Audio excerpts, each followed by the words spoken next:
Hey everyone, this is Kevin the Entrepreneur and class action lawsuits. We talk about it frequently on this channel, but thanks to a Supreme Court ruling, we might not be talking about them for much longer. But before we discuss why, here's a word from our sponsors. And today's video is sponsored by Maximo, the rideshare automation app that allows drivers to safely and easily accept ride requests for Uber, Lyft, and Postmates. Whether you drive for a single platform or multiple platforms, Maximo's custom settings can help you drive more efficient, less distracted, and help you maximize your earnings. It will automatically accept one trip, turn off the other apps, and when your trip is over, it will end it, open the other apps, and accept the next trip, all without you having to touch your phone. Use referral code APP60 and get your first month free when you subscribe to Maximo. So anyway, as I was saying earlier, class action lawsuits is something that comes up quite frequently on this channel, and I have made my opinions of them known pretty clearly. I personally do not think they do a lot of good. In fact, I don't think they do any good. I mean, I have been through a lot of class action lawsuits through Uber, Lyft, DoorDash, Postmates, and I think the most I got was $283 for a Lyft settlement. I think class action lawsuits don't enact the change you want. The people who are joining the class action lawsuit normally don't get nearly what they think they are, and the only people who really win are the lawyers. And even the companies. I think the companies even benefit a little from class action lawsuits because, yeah, they got to pay a little bit of a chunk of money. But when it's class action, well, they can usually negotiate it very, very low, pay that low settlement because the lawyer sure as heck doesn't care if you get the money. He just wants his cut. And then they don't have to change anything. So I think companies benefit from class action lawsuits. I also believe, by the way, that despite me not believing in them or thinking that they're very effective, I do believe people should have the right to, sue if they want, and they should join a class action lawsuit if they want. And apparently that's not going to be the case much longer because the Supreme Court has made a ruling that class action lawsuits are just no bueno, as Katie would say.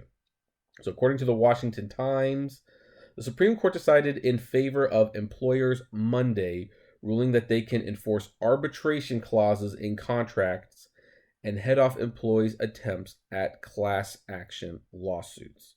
We've also talked a lot about arbitration these last few weeks, maybe even last few days, really. And I have no love for arbitration. I think that is what you do if you know you are guilty, you know you are doing something sinister, and you just want to hide. That's what arbitration is. And now the Supreme Court has basically said, yeah, let them do that. The majority in the 5-4 ruling said federal law is on the employer side in the dispute, and Justice Neil M. Gorsuch, who I'm going to be honest, I do kind of like, who wrote the majority opinion, said lawmakers were clear in what they had intended, that cannot sue provisions are not illegal and unenforceable. And yeah, so if you have any class action lawsuits currently pending with Uber, Lyft, or any future ones, keep that in mind. It's going to be very, very unlikely you're going to see any money from those. Quote, our rules aim for harmony over conflict and statutory interpretation grow from an appreciation that it's the job of Congress by legislation, not this court by supposition, both to write the laws and to repeal them. As a matter of policy, these questions of the justice of cannot sue contracts are surely debatable, but as a matter of law, the answer is clear, he wrote. The case of Ernst & Young LLP versus Morris stemmed from an accountant whose job was terminated, who then sought overtime pay for work he'd done. According to his contract, he was supposed to take the disputes to arbitration, but he instead filed a class action lawsuit. The Ninth U.S. Circuit Court of Appeals ruled in favor of the accountant, saying the National Labor Regulations Act protects employees' right to engage in, quote, concerted activity, making the cannot sue provision in the contract unenforceable. Monday's decision, which also covered two related cases which had created a circuit split on whether such contracts are enforceable, overturns the Ninth Circuit ruling, becoming the latest decision by the liberal-leaning West Coast Circuit to be met with disapproval by the High Court.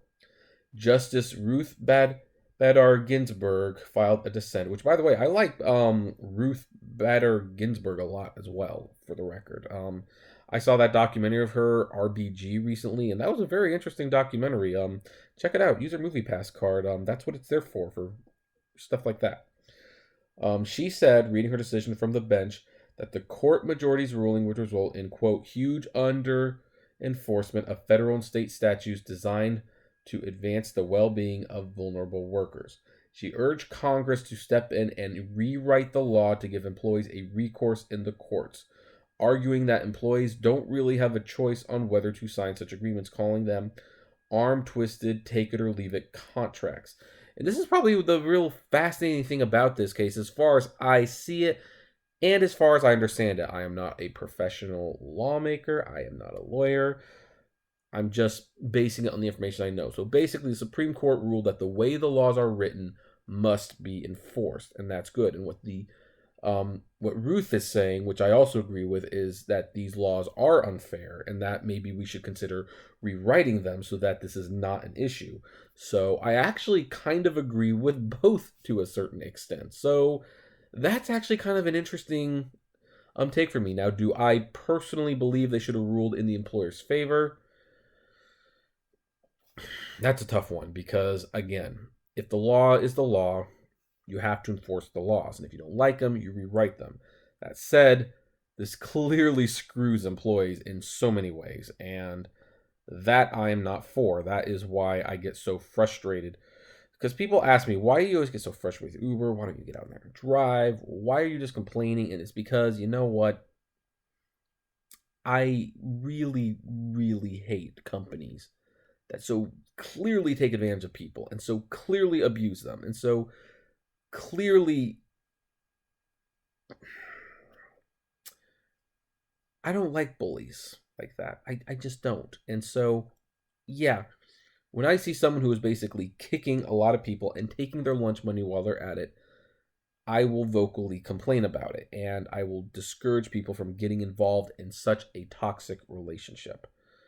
So that's why I complain, and I totally encourage people who do class action lawsuits, even though they're not very effective, because, hey, you know what? You're at least speaking out, you're protecting yourself, and that's what's so disappointing about this ruling. People aren't going to be protected. Though Monday's decision does not affect union contracts that protect lawsuit rights, it affects an estimated 25 million non-unionized employees who work under contracts that limit the ability to sue over workplace disputes. And although this case concerned a pay dispute, it could also affect employees' abilities to sue over such issues as the handling of sexual harassment or pay discrimination claims. The longest-serving Democrat in the Senate, Senator Patrick Leahy of Vermont, said he agreed with Justice Ginsburg, adding the court's decision will hide corporate wrongdoing. Quote, preventing employees from banding together may serve large corporations, but it does not serve those who face injustice. It stacks the deck against everyday Americans. In the era of the hashtag #MeToo movement, when strength in numbers has proven critical to exposing the wrongdoing of powerful interests, this decision threatens to take us a step backwards, which is, again, a possibility. But also, again, these laws can be rewritten, and I think they should be rewritten. I think it should be made a lot more clear. I'm sure when the arbitration laws were originally written, no one could have foreseen the extent of which these companies would use them. It certainly seems to be a fairly recent thing where it's almost everyone using it, where I don't think it was as common 10 years ago, or I could be wrong. Maybe I just wasn't paying attention. I certainly didn't have I had a YouTube channel, but there were stupid stuff going up on it, not stuff that I actually had to read about. So now the big question is, how does this affect us, the independent contractors? And it's funny because it doesn't really address the independent contractor. So, I mean, I would hope that a lawyer who was familiar with this stuff could maybe shed some light on this. Maybe a Lyft lawyer out there could help elaborate on what it means. But I assume, and I'm guessing, which is a bad thing for me to do, but I'm guessing independent contractors are screwed as well. If this ruling throws the employers out to the wolves, the independent contractors probably got kicked in the mud before the race even started. So I think you're going to see a lot less lawsuits against Uber and Lyft. So